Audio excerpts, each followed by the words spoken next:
कुमार भी लेक्चर के साथ मैं हूं Mohammad Bilal Aslam.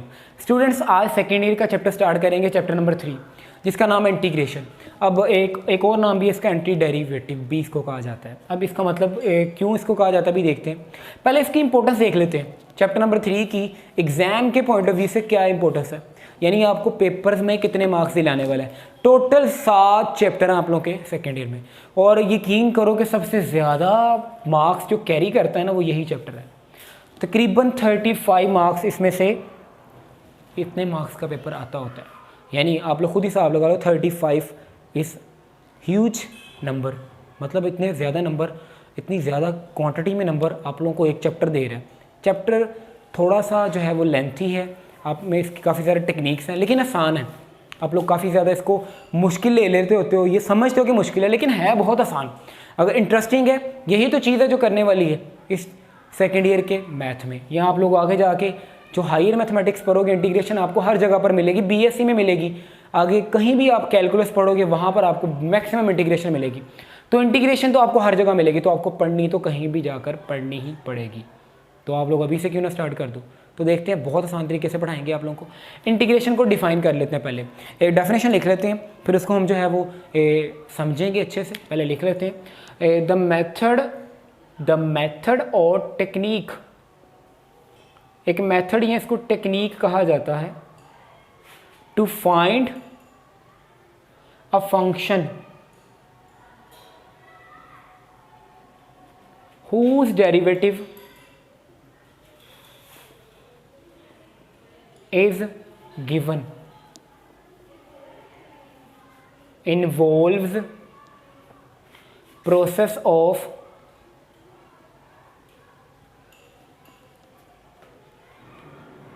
involves inverse process of differentiation। अब डेफिनेशन को समझते हैं क्या होता है। बेसिकली डिफरेंशिएशन का, डेरिवेटिव का इन्वर्स प्रोसेस क्या कहलाता है, इंटीग्रेशन। लेकिन यहाँ पर देखो ज़रा, द मेथड और टेक्निक, एक ऐसा मेथड या टेक्निक टू फाइंड फंक्शन। अच्छा, डेरिवेटिव जब लेते हैं ना, अब हमने क्या करना है, पहले हम एक फंक्शन का डेरिवेटिव लेते थे, अब हमने इंटीग्रेशन में क्या करना, डेरिवेटिव लिया होगा, हमने वो फाइंड करना जिस फंक्शन का वो डेरिवेटिव है। बहुत दोबारा गौर से सुनना, इंटीग्रेशन बेसिकली क्या है, किसी भी फंक्शन का जब आप डेरिवेटिव लेते हैं ना, तो जो डेरिवेटिव है उसका दोबारा से अगर फंक्शन लेना है तो डेरिवेटिव लिया पहले, उल्टा अगर आपने फंक्शन पे वापस जाना है तो आप किसकी मदद से जाएंगे, इंटीग्रेशन की मदद से। तो इस लाइन का मतलब यही है, यानी आपने वो फंक्शन फाइंड करना जिसका डेरिवेटिव लिया हुआ है, जिसका डेरिवेटिव लिया हुआ है। इस प्रोसेस को क्या कहते हैं, इंटीग्रेशन। और ये कब होगा, जब इन्वर्स होगा, या रिवर्स कह सकते हो आप लोग, रिवर्स प्रोसेस या इन्वर्स प्रोसेस। इसको रिवर्स का नाम दोगे वो ज़्यादा बेहतर है, रिवर्स प्रोसेस, ठीक है, वापस जाना। ठीक है, तो अब एग्जांपल देख लेते हैं एक सिंपल सी इसकी।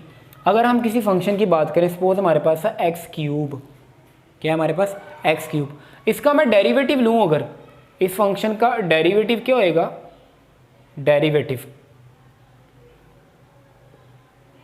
इसका डेरिवेटिव होगा 3x²। इसका क्या लिया हमने, डेरिवेटिव। है सिंपल, ये सारी चीज़ें ना लिखो, इसको अगर आप ऐसे लिख लो सिंपल, ज़्यादा आसान तरीके से, 3x², पावर रूल लगा, पावर शुरू में आ गई और पावर में से एक क्या कर दिया आप लोगों ने, कम कर दिया, तो 3x² आ गया, ये आ गया, ये था डेरिवेटिव।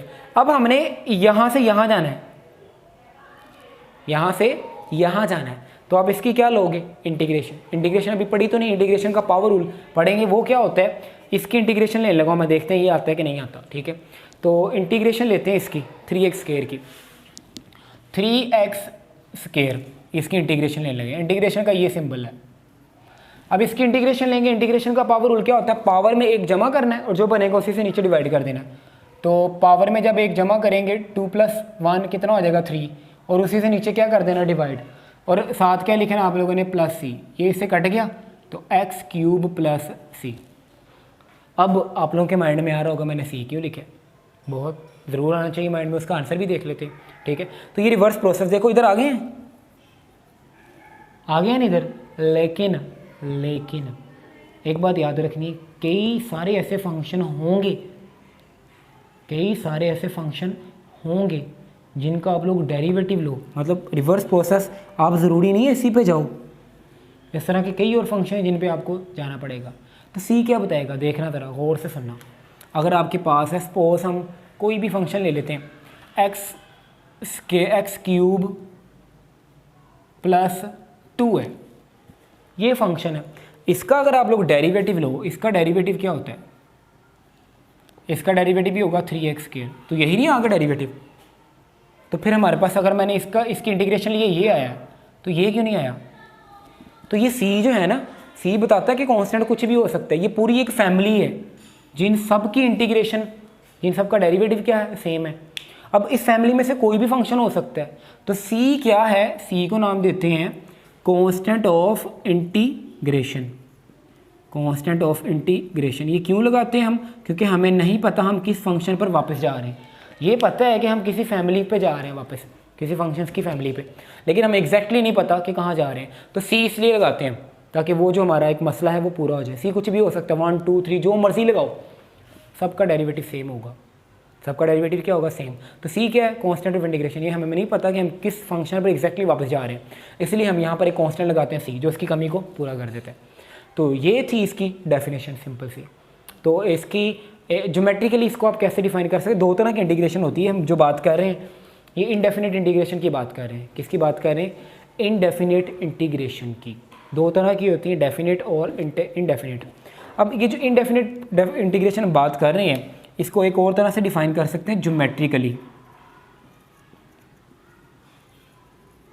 ज्योमेट्रिकली आप लोग इसको कैसे डिफाइन करोगे, इनडेफिनिट इंटीग्रेशन को डिफाइन कर रहे हैं, क्योंकि हम सारी इनडेफिनिट इंटीग्रेशन पढ़ेंगे 3.5 तक। 3.5 तक जितनी भी 5 एक्सेस पढ़ेंगे, पाँचों की पाँचों किसके बारे में, इनडेफिनिट इंटीग्रेशन के बारे में। अब ज्योमेट्रिकली इनडेफिनिट इंटीग्रेशन को क्या कहते हैं, फैमिली ऑफ कर्व्स। क्या कहते हैं, फैमिली ऑफ कर्व्स।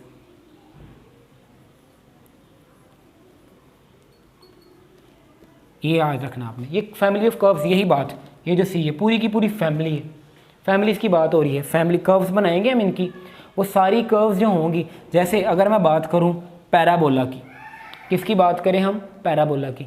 एक पैराबोला ये है, ठीक है, एक पैराबोला ये है, ये सारी एक ही पैराबोलास हैं, सिर्फ इसमें कांस्टेंट ऐड करते जा रहे हैं या कांस्टेंट माइनस करते जाओ, तो ये कुछ इस तरह के पैराबोलास बनते जाएंगे आप लोगों के पास। तो ये फैमिली ऑफ कर्व एक इसको ज्योमेट्रिकली अगर आपसे पूछा जाए, क्वेश्चन आता है समटाइम, ये आपके कम्पिटिटिव एग्जाम में पूछा जाता है कि इंटीग्रेशन को ज्योमेट्रिकली, इनडेफिनिट इंटीग्रेशन को आप लोग कैसे एक्सप्लेन करेंगे। तो ज्योमेट्रिकली इनडेफिनिट इंटीग्रेशन क्या है, फैमिली ऑफ कर्व्स। ये पूरी की पूरी फैमिली, सी क्या करता है, फैमिली ऑफ कर्व्स को बताता है। तो ये डेफिनेशन थी, होपफुली आप लोगों को क्लियर हो गया। कल फर्दर हम इसकी आगे नेक्स्ट लेक्चर में जो है वो फर्दर डिटेल डिस्कस करेंगे। तो ये स्टार्ट किए, उम्मीद है आप लोगों को एक एक चीज़ क्लियर होगी, बड़े बेसिक से लेकर चलेंगे आप लोगों को। वीडियो को लाइक और शेयर ज़रूर करना आप लोग, लास्ट पे चैनल को सब्सक्राइब ज़रूर कर दो, ताकि आपको सारे का सारा चैप्टर और अच्छी अच्छी वीडियोज़ मिलती रहे। अल्लाह हाफ़िज़।